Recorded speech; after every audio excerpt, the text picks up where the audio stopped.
3. Submarine Graveyard.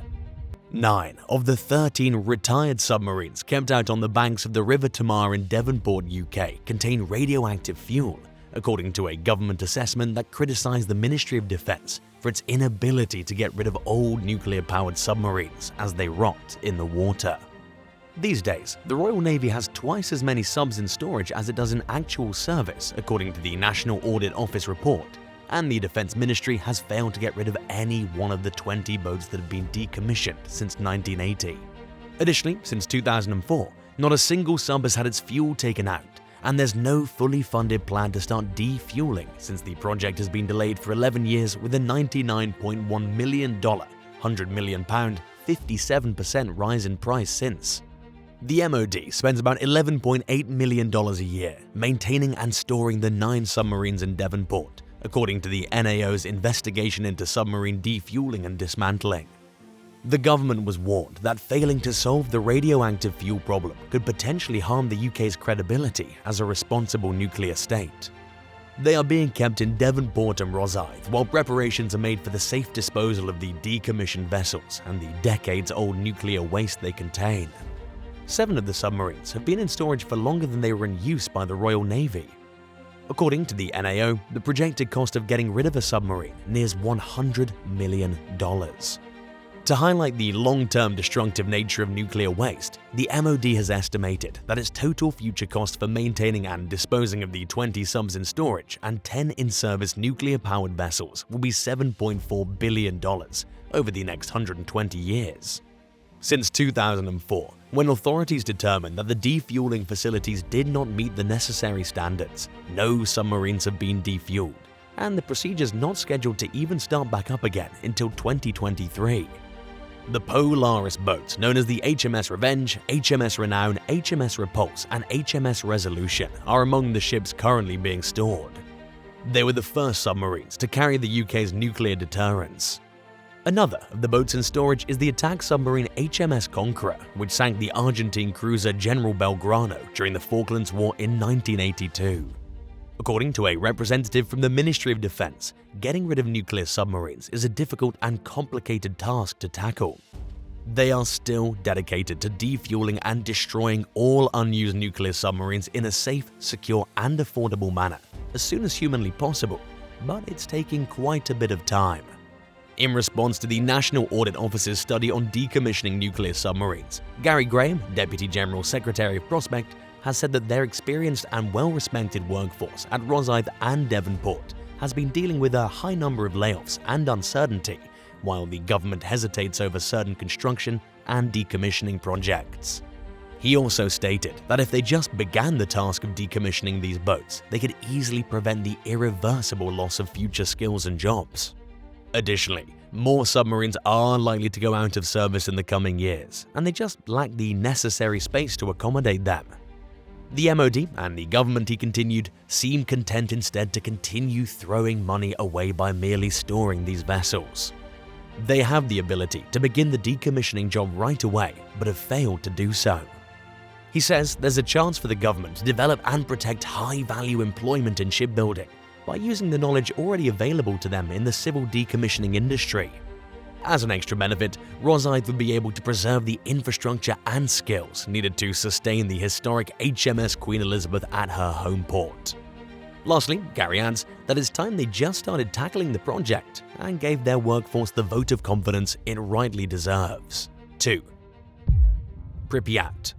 As one of the biggest ghost towns in the world, Pripyat, Ukraine is well acquainted with emptiness and darkness. Before Chernobyl's number 4 reactor experienced the worst nuclear meltdown in recorded history back in 1986, spreading deadly radiation across Ukraine and Eastern Europe, it was built as a small residential city for workers that worked at the nearby Chernobyl nuclear power station. But it was quickly abandoned in large numbers after the incident. This disaster led to the creation of some of the most unsettling military hardware graveyards in the world, full of untouchable Soviet-era weapons left to decay in farmers' fields and woodland clearings. The power plant released unmanageable quantities of hazardous and toxic chemicals into the air after the meltdown, fatally infecting hundreds or even thousands of Pripyat residents. Throughout the next few days after the explosion, military forces stationed nearby assisted with the reaction to the blast's impacts and ordered the whole town to pack lightly and leave immediately. Pripyat was deserted in less than a week, except for a large number of military vehicles that were brought in to help with the nuclear cleanup, including some tanks, helicopters, armored personnel carriers, and heavy trucks. High-tech military equipment weighing thousands of tons was airlifted and transported into town, and hundreds of Ukrainian and Soviet soldiers were as well to operate them. To deal with the terrifying scenario that befell Chernobyl and its nearby villages, cutting-edge remote-controlled fire suppression equipment, radiation monitors, cherry pickers, and more were sent in too. The disaster turned out to be a major setback for the Soviet Union as a whole, which was still in charge of Ukraine during this period. Before more information about the disaster leaked to Western journalists, something had to be done to make news disappear. Rotating shifts for cleanup and response teams were implemented in an effort to reduce radioactive exposure on workers. Sadly, this strategy ultimately backfired and resulted in a large amount of casualties. Geiger readings revealed that every single vehicle carried into the disaster area was now highly radioactive, which was discovered while helicopters and trucks were being removed from Pripyat and nearby areas that were also hit by the meltdown. As a result, radiation-filled cocoons around all the soldiers exposed them to dangerously high levels of radiation that could cause cancer. Instead of trying to decontaminate and scrub clean these expensive vehicles, there was no choice but to just ditch them near Chernobyl's blast site. When it became impossible to drive tanks and trucks safely, they were abandoned and left to rot in Molyink, which is a Ukrainian burial site. To help with the cleanup after the meltdown, more machinery and military vehicles were brought in, and because of this, even more were similarly condemned and abandoned. Given that they were required to fly directly over the factory after the disaster in order to spray the required chemical solvents to put out fires raging underneath the blown-off roof, helicopters, enormous MiL-Mi 6-hook transporters, received some of the worst exposure. These aircraft were also dumped in burial sites, stacked amongst rows of dark green equipment. The Chernobyl nuclear power station at Pripyat, which has since been encased in a sarcophagus to prevent further radioactive material leaking out, still has some of these armored vehicles, tanks, helicopters, and even trains sitting and rotting in the surrounding fields today. These fields are separated by an area known as the Rosoka Equipment Cemetery. Most of the Chernobyl exclusion zone is off limits to the general public, but on occasion macabre tour groups are allowed to enter for a short visit before being asked to leave. But it is still forbidden to enter the abandoned vehicle graveyard. The Ukrainian government has spent countless hours and extravagant amounts of money safeguarding the Chernobyl plant, which is still only partially operational, and getting rid of the vehicle graveyard, which is packed to the brim with useless equipment. In order to ensure that the radiation released by these sites is completely contained, teams of professionals have entered the fields to disassemble significant portions of the graveyards and bury them. Even still, due to the enormous quantity of equipment used during the aftermath of the tragedy, the burial of every single piece of hardware will take many more years. The few intact war machines that are still in existence serve as silent reminders of the biggest nuclear accident in history, while they still hold radiation themselves. 1. Hanford, Washington. Hanford, Washington is utterly horrifying. What's even worse though is its ongoing possibility of contamination. Today, the most dangerous spot in the United States is believed to be in Hanford, Washington, which is only about 35 miles from the Oregon border. Life was pleasant along a bend of the expansive Columbia River before the 1940s and the sad hitting reality of World War II. People in the Washington towns of White Bluffs and Hanford grew peaches, grapes, and wheat. They farmed in the desert, raising their families, cattle, and sheep. Years before this, Native American tribes made the dry plain their seasonal home.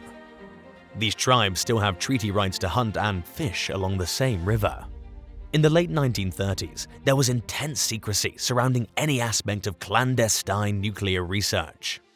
The US military was eager to learn more about the catastrophic consequences of splitting an atom through a research work codenamed the Manhattan Project. More accurately, the competition between nations to build the first nuclear weapon. When the first plutonium particles were created in 1940, speculation became reality and Hanford's future was set in stone. The military was looking for the plutonium-239 isotope. A nuclear device called the Fat Man, because of its oblong shape, was already in the works, according to a few physicists at the then top-secret Los Alamos, New Mexico lab facilities. It had a plutonium base, unlike its cousin Little Boy that had a uranium base, but both had fatal outcomes. As plutonium's mother element, uranium is required for most of its production, and huge amounts of refined plutonium-239 would be necessary to keep up in the race to develop a war-ending weapon. Even knowing that the periodic element 94 existed at the time was frowned upon and secret. Documents that were classified during this period used the code terms 49 or product to refer to plutonium instead. The US government forcefully took control of 670 square miles of desert in the southeast region of Washington in February 1943. They did this by condemning the territory north of Richland, which included Hanford and White Bluffs. Similar to what happened in Oregon's Scoggins Valley, residents were given an ultimatum to pack up and leave within only 30 to 90 days. Fruit orchards were ripped up by their roots and homes were destroyed. Even the dead had to go. Their remains were dug up from the local cemetery and then laid to rest in Prosser, a nearby town. The Native American tribes were informed by the army that their hunting and fishing rights would be reduced heavily and eventually abolished altogether in violation of the Treaty of 1855. Small towns in rural America that were once prosperous were basically wiped out. Richland's population increased dramatically thanks to the project, going from less than 300 to over 11,000 people. Workers were not told what they were constructing. At the time, assisting the war effort was an ample reason. Despite this, patriotism was high. The Hanford site strictly maintained the policy of don't ask, don't tell. People went about their business casually before the first bomb was dropped on Japan, ignorant to what they were creating. DuPont, a manufacturer, started making newspaper ads seeking laborers for an unnamed war-building project in southeast Washington, promising attractive compensation and comfortable living quarters. The Hanford Engineer Works successfully built 554 structures, 3 nuclear reactors, and 3 820-foot canyons for processing the plutonium before the war ended. 4 electrical substations, 158 miles of rail, 386 miles of roads, and 780,000 cubic yards of concrete were all needed for the project. Between 90,000 and 146,000 people were killed when the uranium bomb called Little Boy detonated over Hiroshima, Japan on August 6, 1945. 3 days later, Fat Man exploded over Nagasaki, killing 39,000 to 80,000 people over the next 4 months. In 2010, Robert Alvarez, a former Energy Department official, claimed that Hanford held enough plutonium to make 1,800 similar bombs like those used to destroy Nagasaki. Even after the war was over, the Hanford site kept producing weapons-grade plutonium. The Atomic Energy Commission resumed production and generated 57 tons of the metallic material, in spite of increased threats from Soviet-era Russia to stop. The bulk of the 60,000 guns in the American arsenal could be equipped with this amount of ammunition. The average lifespan of each of the site's 9 reactors was only 22 years. After starting in 1963, decommissioning was finished in 1987 with the shutdown of N, the final reactor that was still used. Since then, the surrounding buildings in Hanford, Washington have been demolished and buried, and the majority of the reactors have been entombed or cocooned to allow the radioactive materials to decompose safely. Unfortunately, turning off any nuclear technology does not make it completely safe. A somber reminder of this fact is the Hanford ecological disaster, with 56 million gallons of poisonous waste. Hanford's environmental effects became noticeable as early as 1960, when a 55-foot whale that was killed off the Oregon coast was releasing gamma rays. Scientists suspected that it had consumed radioactive plankton polluted by garbage from the Columbia River. To clean up the damage left by Hanford, the Environmental Protection Agency, the Department of Energy, and the Washington State Department of Ecology signed a tri-party agreement in 1989.